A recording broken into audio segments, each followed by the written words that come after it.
Hey guys, it's Joe Madden of the Joe Madden Sports Podcast. I'm joined this afternoon by Ian Cameron, host of the Ice Guys, and so much more. Ian, how's your morning starting? It's good, Joe. Good to be with you again. I know I've been on with you before in the past, and yeah, it's weird. It's a long holiday weekend in Canada, and usually I'm away, but I actually ended up staying home this weekend, and good weekend actually to stay home because this was one of those years where, for a long Victoria Day weekend, Joe, it was packed with sports. I mean, NHL playoffs, NBA playoffs, lots going on, but great to be here. You mentioned host of the Ice Guys. I'm on with Pub Sports Radio every day doing an NBA show right now. I'll be doing football with them once again in the fall. VSIN contributor, Sports Grid, in-game live, usually twice a month on Saturdays. I'll be writing for onlinebetting.com. I'll be starting some writing articles with them from a betting standpoint. So you're right. When we were talking off air and you said I'm a busy guy, you are indeed correct. Yeah, you absolutely have so much going on. I can imagine you trying to take time off this weekend with all of the playoffs happening, NHL playoffs. They're not disappointing, that's for sure. What are your thoughts overall on the series so far? Well, we'll look at the three, I should say, that were played yesterday. Carolina and the Rangers, big win for the Rangers to get back into that series. The Florida Panthers look done. They're down 3-0 to the two-time defending champion Tampa Bay Lightning. And all you had to do, Joe, was watch the third period. You want to know why Florida's losing this series? That's why they're losing this series. Third period, down 2-0 in the series, down 3-1 in the game.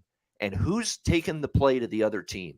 Who's dominating the play? Who's got the puck more? It's Tampa Bay. That's supposed to be Florida in that spot, desperate, sense of urgency. Not down 2 goals, down 2 in the series, and it's Tampa Bay basically dominating the third period. They've blocked way more shots throughout that series than Florida. It tells you that Florida has not figured out how to get to that level, get to that next gear, and that ultimate price that you have to pay to win in the playoffs. They're having a hard time with it, and as a result, they're really up against it now against Tampa Bay.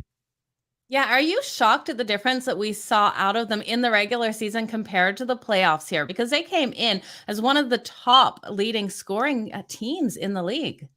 It's funny, Joe, that one of the great strengths of the Florida Panthers all year, well, we know they can score goals. I mean, Yeah. their offensive capabilities are off the charts. A team that, for most of the year averaged almost 4 goals per game.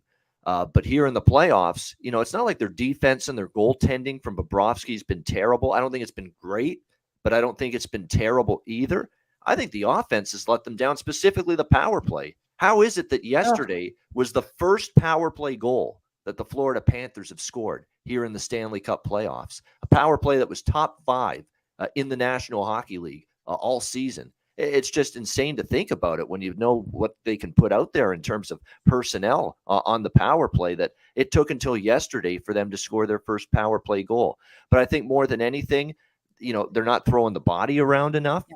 They're not blocking enough shots. You have to get in the shooting lane, especially when you're playing a team like the Tampa Bay Lightning, who's got an array of difference makers that can find the back of the net at any given moment. Sometimes, Joe, there's just these teams, they've got to learn how to lose in the playoffs before they can learn how to win. And Florida looks like one of those teams. Look, they got a lot of free ice, lots of time and space in the regular season to score all these goals. Not everybody's, locking in defensively and focused and every night at that end of the ice. Well, now the playoffs are here. Now teams are focused. So it's going to be tougher to score, and you have to elevate your own defensive game. So their offense has struggled, again, because of, I think, the fact that teams elevate defensively in the playoffs, and we have to dig down deep quotient in this playoffs that you've got to get to that level if you're going to go far in the playoffs. They've not gotten there. They've just not gotten there. And you just look at the lack of shot blocking from them. That's just paying a price. That's just making a sacrifice. They're not doing that right now. Well, with them playing back-to-back nights tonight with the Tampa Bay Lightning, any hopes for them here in this one with their backs up against the wall that they can get a win and continue this series, or are they done tonight? I think if you like Florida, and I personally don't, this is Tampa Bay or nothing for me. I think it probably is done. It wouldn't surprise me if it's a sweep. But at the same point in time, you are talking about a team that does have a ton of talent, the Florida Panthers. I think if you like Florida, Joe, you'd look first period tonight, because I Okay. don't trust them to win the game. And we actually saw on Sunday their best period was the first period. Yeah. They got out of that period 1-1, and And in fact, I think they could have been up 2-1. Vasilevsky was immense in that first period, making a bunch of big saves. That was by far Florida's best period of game 3, which they ended up losing. So I think if you like Florida, you take them in the first period. But I would only look full game toward the Tampa Bay Lightning to complete the sweep. As far as the total goes, we're seeing this total at 6. It's the first time all series we have not seen this total at 6.5. And look, every game's gone under so far in this series. That's the reason why the totals dropped, Joe, here in game 4. But we are talking about an elimination game. We are talking about a half-goal drop in the total. There actually could be some value to look the other way and go over this total. And I'm certainly going to be looking at the third period over. Playoff elimination games for years, the third period over has been a very good bet. Not so much in this year's playoffs. We've actually seen some unders more often than not so far in elimination games in the third period this year. But when you're talking a long-term sample size of 2 years, 3 years in the playoffs, third period overs have been very, very strong. And for obvious reasons, the team that's trailing in the series has to open it up. You get the goalie pulled sometimes with 5-6 minutes left, and oftentimes down 2, down 3, and even I've seen down 4 goals. Coaches are pulling the goalie. Yeah. So that opens up the floodgates potentially for goals in the final period. So absolutely we'll look at a third period over in that game tonight with Florida and Tampa Bay. Yeah, I love that in the desperate situation the Florida Panthers will be in. And even in a bizarre event where Tampa is down, they'll want to pull the goalie to get the series over and done with as well. So I do love the over for that third period as well as the game. I think we've got a higher scoring one here. Now we've got one more game on the board tonight, the Colorado Avalanche and the St. Louis Blues. We know the St. Louis Blues are without Binnington. Can they get the job done with Husso here tonight, Ian? This is a great game here, potential. I would not sell St. Louis short because if you look at the way the game transpired on Saturday, that was a pretty even hockey game. 5-2 is a bit of a misleading final score. Remember, the Avs got 2 empty net goals to really pad that score. It truly was a 1-goal competitive game. And St. Louis, Craig Berube said it after the game. I thought we played a pretty solid game. We just didn't get the result we wanted. And I think the game kind of changed a little bit when, as you mentioned, Jordan Binnington, Nazem Kadri, the incident, he gets run over. He's out for the rest of the game, and he's also out for the rest of the series. He's not coming back here in this second round series. Conference finals, that's assuming the Blues get there, but that would be the earliest we'd see him. Yep. So it'll be Ville Husso, as you mentioned, the rest of the series. Had a great season, had a great regular season. In fact, he was the number 1 guy much of the year for St. Louis because Binnington struggled so much. But Husso in the playoffs hasn't been nearly as good. And I thought the third goal that he gave up to Colorado Saturday in relief of Binnington was a goal that I think if you look at it, any goalie will say, I should have had that shot. I should have stopped it. Arturi Lehkonen beat him on the short side. Any goalie will tell you they don't like allowing the short side goals. They feel they should stop those 9 times out of 10. Husso didn't do that. So Husso's going to have to elevate his game. But I expect a strong pushback from the Blues. This is a spot where they can't go down 3-1. You are at least, win or lose, you can't argue with taking them at the price you're getting. You're getting upwards of plus 140, plus 150 here tonight with the St. Louis Blues as a home underdog. Coming off a game where I thought they played the Colorado Avalanche fairly even, fairly tough, despite losing 5-2. So I think there's value on this home underdog. And someone that's got also plus 2.5 games with the St. Louis Blues in the series, I certainly wouldn't mind them winning tonight. I think they do have a shot here. I think we have a potential live home underdog tonight. Yeah, I do too. What do you think of the books? I think they have been really undervaluing the St. Louis Blues and Ryan O'Reilly for the Blues. Both of the lines we're getting for his shots on goal, for his goals, is something that I've looked at throughout the whole playoff series here because he has been playing phenomenal. The St. Louis Blues have been doing better than anyone expected. Even taking them on the puck line in a couple of these games has given you value. I never would have thought the books would have disrespected them this much. Well, it's part of it is they respect Colorado a whole lot. I think it's partially, I don't know if I actually think it's more respect for Colorado than disrespect for St. Louis because they're just this juggernaut. They've had an incredible season. They've been dominant for years, although this has always been their stumbling block, the second round of the Stanley Cup playoffs. But no, you're right. And you're 1,000% right about player props involving Ryan O'Reilly. I mean, it's a Ryan O'Reilly party and we've all been invited. I mean, it's just been absolutely insane to see this. Like if you've been just betting them to score a point every night, you're raking in the dough. Betting them to score a goal, shots on goal, but especially point props. I think he's up to like double-digit points now in the Stanley Cup playoffs, and he's on a consecutive game point streak in the playoffs as well. So Ryan O'Reilly props. If you've been riding them, I wouldn't stop at this point.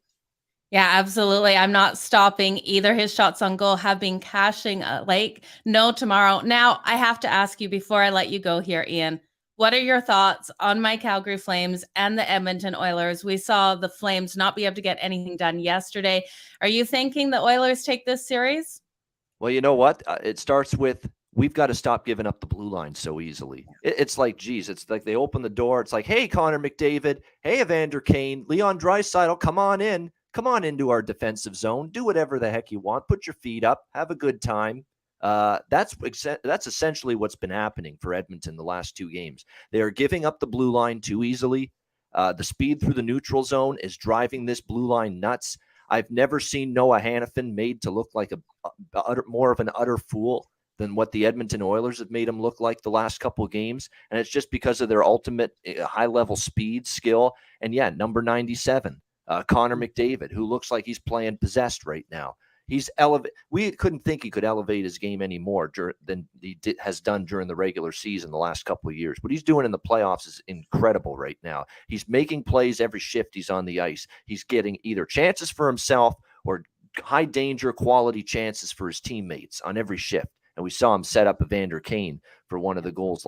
Just absolutely sensational stuff. And if you're Calgary, this has been a problem going back to Game 6 of the Dallas series, Joe, and you as a fan has noticed this. Even the Dallas series, they weren't giving up many shots. They weren't giving up many chances. They were out shooting Dallas, but the chances they were giving up were high danger, high quality. Dallas could have had a bunch of goals there. So they've got to stop this Edmonton team from getting those high danger looks. I don't know how you do it. Do you put 5 guys in the neutral zone and dare them to skate through them? I don't know. This is what Daryl Sutter's paid the big bucks for. Yeah. This is what the players are paid the big bucks for. You've been a capable defensive team all year, but this team has flat out embarrassed you the last couple of games at the defensive end. It's up to them to figure it out. I do think we'll get Calgary's best in Game 4, so I am kind of leaning Flames there. But boy, they've got to figure it out defensively. Oh, they have to figure it out fast, get Connor McDavid shut down because he just skated circles around them last night. Didn't even look like my Flames could skate at some points in the night. They just didn't it look that way? Didn't it look like Edmonton was just faster? Yep. Way faster. It looked like just the Connor McDavid and Vander Kane show last night. It was phenomenal. As an Edmonton fan, I hats off to everyone who was cheering for the Edmonton Oilers because Edmonton played one of their best games. Mike Smith played a phenomenal game, except I kind of questioned how he went off the ice after getting hit. What were your thoughts on that? Well, it was interesting because, he did – look, Milan Lucic is a big guy. Anybody knows that. When you come in contact with him, you're going to go down. As simple as that. He's that big. He'll just bowl you over, essentially, with the big physicality and the size he has. But at the same point in time, there are people that thought Mike Smith maybe embellished it a little bit. And then, of course, he goes off for concussion protocol, and then all of a sudden he's back a couple minutes later. I know one of my colleagues on the Ice Guys thought he should have got an Oscar award for that performance, Mike Smith. But no, nevertheless, I mean, he came back. It's tough because did he embellish it? Maybe slightly, but you have to remember who hit him. Milan Lucic, yeah. That's a big boy. And Daryl Sutter kind of said after the game, he actually thought Milan Lucic kind of slowed up, kind of eased up on Mike Smith. Could you imagine if he was going 100% full speed, didn't ease up? He could have rammed Mike Smith right through the boards. I mean, that's how big and that's how hard he hits Milan Lucic. So interesting, but I think the sigh of relief for the Oilers is that Mike Smith is okay and he was able to finish the game. Yeah, absolutely. And some relief for the Calgary Flames, able to stop the Oilers scoring on that 5-minute penalty. So that was a good sign for us. Definitely looking forward to the next game there. Ian, I won't keep you any longer. I want to thank you so much for joining me here on the Joe Madden Sports Podcast. Can you remind everyone where to find you on socials and everything that you have going on? Yeah, absolutely. The Ice Guys, 7 days a week on the Ice Guys YouTube channel, Hockey Podcast Network. You can find me on Sports Grid twice a month usually. I'm on VSiN sometimes, a bunch of other places. Oh, and by the way, if you want subscriptions, email bobano350 at gmail.com, and you can very affordable options. It's no more than $75 a month, all sports. Very, very reasonable. So if you want to get on board with that, you can. And follow me on Twitter, of course, at Bobano. Okay, Ian, thank you so much for joining me here. You guys make sure you go over and give him a follow. Such great content. The Ice Guys show is phenomenal. I love what you're doing, Ian. So thank you. I definitely would love to have you on again. Appreciate it.